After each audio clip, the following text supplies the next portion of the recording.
está pisando la cortina, ahí está, muchas gracias. 9:31 minutos, seguimos acá en esto que es 14 bis, le damos la bienvenida y le agradecemos por su tiempo a Carlos Fara, analista político. Decía en el comienzo del programa que es un gusto hablar con él porque nos va a arrojar algo de claridad para lo que va a suceder la semana que viene, el 13 de agosto. ¿Qué tal, Carlos? Bienvenido a 14 bis, gracias por tu tiempo. Hola, ¿qué tal? ¿Cómo estás? Buen día. Carlos, a ver, una pregunta sencilla, pero que creo que vos nos las podés clarificar aún más. Es, ¿cómo hay que leer el resultado de las PASO del domingo 13 de agosto? Mira, creo que hay que leerlo, digamos, por fuerzas políticas, digamos, ¿no? Definitivamente el caudal que cada uno tenga es por lo menos, digamos, probablemente un piso, mirando a la elección general, más allá de lo que pueda tener o recoger, digamos, sobre todo cada candidato de manera individual. Me parece que desde ese punto de vista va a haber, digamos, titulares periodísticos contrapuestos, pero de todas maneras lo más importante acá, digamos, es cuánto sume cada fuerza, aun cuando es absolutamente cierto que no existe la garantía absoluta de que el ganador, sobre todo en las primarias de las dos fuerzas principales, después contengan todo el voto que haya aparecido hasta acá, pero de todas maneras, digamos, por lo menos le pone el ganador siempre, digamos, genera una expectativa positiva sobre el propio voto, ¿no? ¿Qué sería un buen piso para Unión por la Patria y un buen piso para Juntos por el Cambio? Mira, yo creo que Unión por la Patria, digamos, un buen piso es 30 puntos, ¿no? Hasta acá es vamos a decir, la peor elección nacional que han tenido en las distintas alternativas, ha sido esa, desde el 2003 a la fecha, en 20 años, con el nivel de desgaste que tiene, digamos, asegurar ese piso es probable, pero bueno, digamos, también es absolutamente cierto que peronismo, kirchnerismo ha mostrado en todas estas elecciones, no solamente en el 2021, sino también en todas las elecciones provinciales, que está pagando platos rotos, digamos, porque es uno de los principales perjudicados por el nivel de abstención. De manera que como tiene un piso roto, entonces yo te diría llegar a 30, aunque más no sea por el número mágico de que haya un 3 adelante, es un buen punto. Y después me parece que Juntos por el Cambio, que viene de ganar el 2021, tendría que estar pensando, digamos, en que sería bueno alcanzar por lo menos 33 puntos y obviamente de ahí para arriba. No pareciera ser hoy que vaya a haber tanta diferencia entre las dos principales coaliciones. ¿Y a Milei ese piso empieza con un 2 adelante o con un 1? No, mi impresión, digamos, es que empieza con un 2. Yo creo que 20 puntos pareciera, digamos, ser probable. 20, 22 puntos.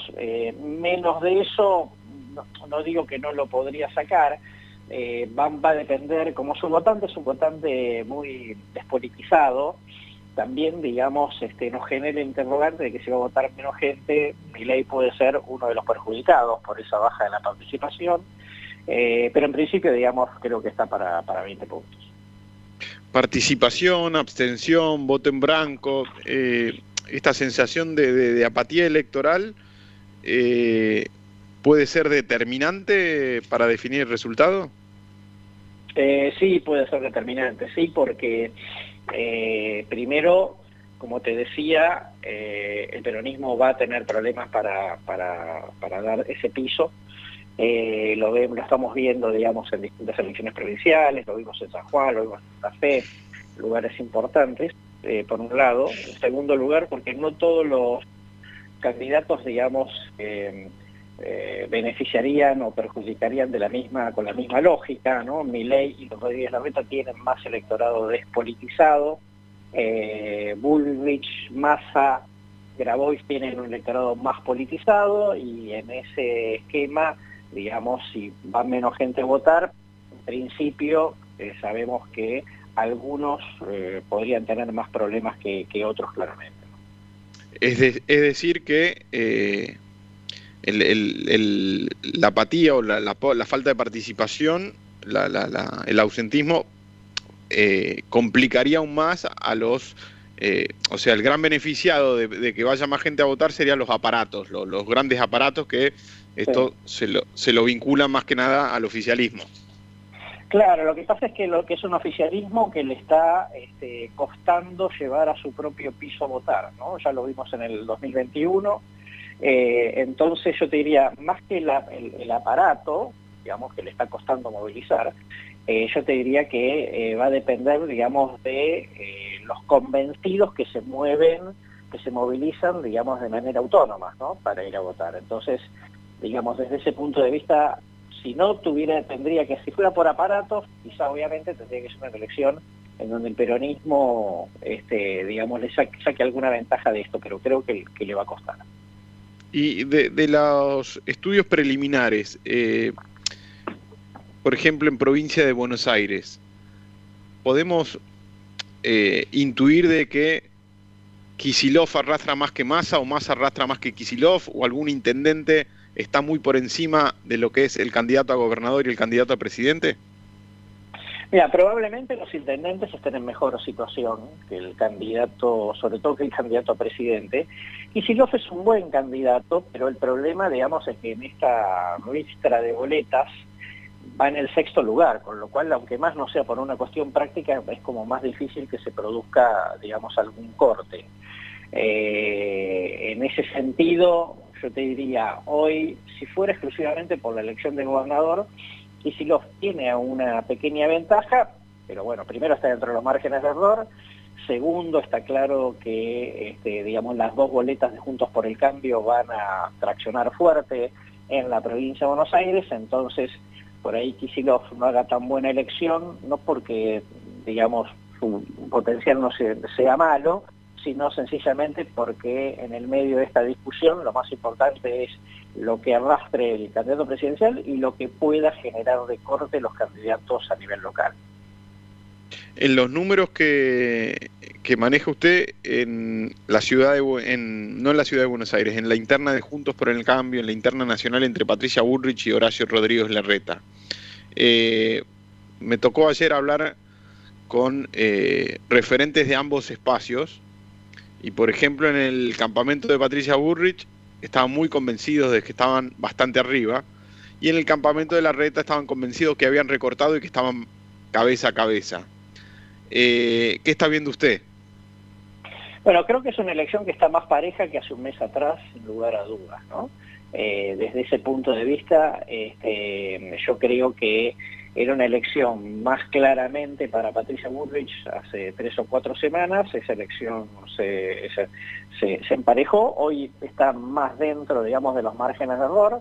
Y un elemento, digamos, que hay que considerar, a mi gusto, es el peso que van a tener los referentes territoriales de cada uno, ¿no? Si yo, a nivel nacional, digamos, haciendo un repaso en los distintos distritos, está claro que en la mayoría hay más estructuras volcadas por Horacio Rodríguez Larreta que por Patricia Bullrich, lo cual estructuras no significan votos desde ya, pero es un aspecto para prestarle atención por, digamos, la incidencia que pueden tener algunos referentes de Larreta que son, digamos, que pueden de alguna manera equilibrar la situación, ¿no? Digamos, la situación de Puyaro en Santa Fe, obviamente ni hablar la situación de Gerardo Morales en Jujuy, la zona de influencia, la situación de Orrego en San Juan, la situación de Polla en San Luis.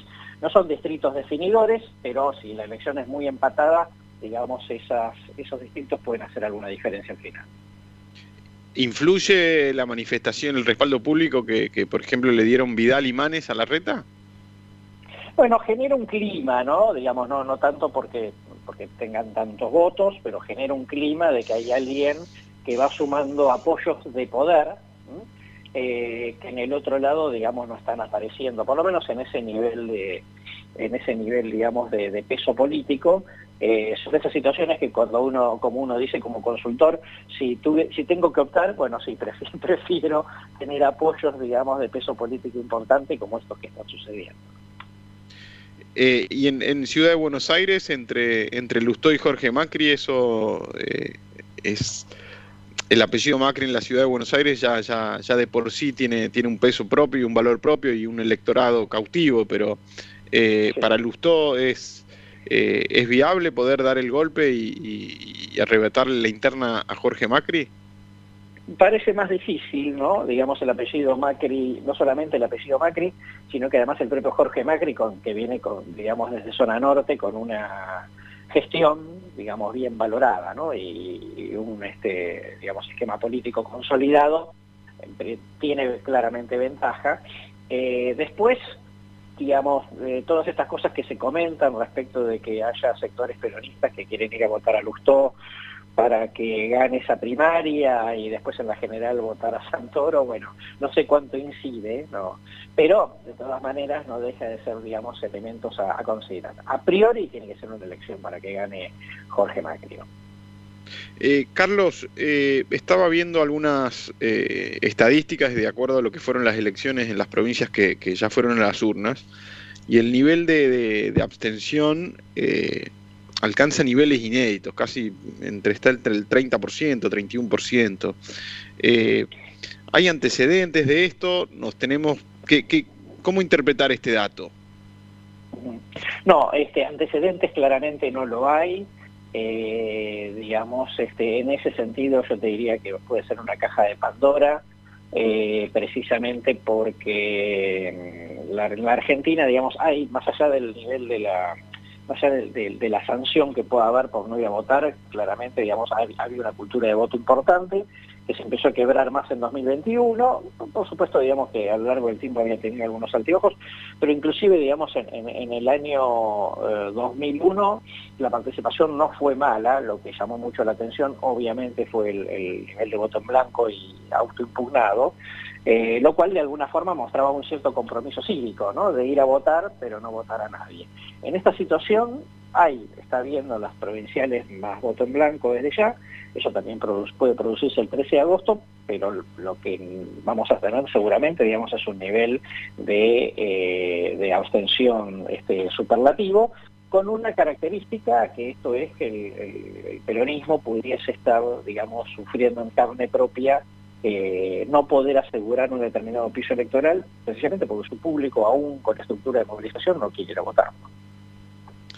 Lo último, y vuelvo a la pregunta del comienzo, sobre la lectura de los resultados de las PASO, que hay que interpretarlos por fuerzas políticas, ¿no? Y no por candidato, por persona, porque seguramente Javier Milei, que no tiene interna, va a tratar de personalizarlo al resultado y decir que fue quizá tan votado como, no sé, como Sergio Massa o más votado que Horacio Rodríguez Larreta o Patricia Bullrich, si se tiene en cuenta la interna Juntos por el Cambio. Si tomamos el piso de las fuerzas políticas y tomamos ese piso que había marcado usted, por ejemplo, 30 para Unión por la Patria, entre 30 y 33 había dicho para Juntos por el Cambio, estoy imaginando un escenario de balotaje, es decir, que tendremos que ir a votar en octubre y también en noviembre. ¿Eso es lo que están viendo también los analistas políticos?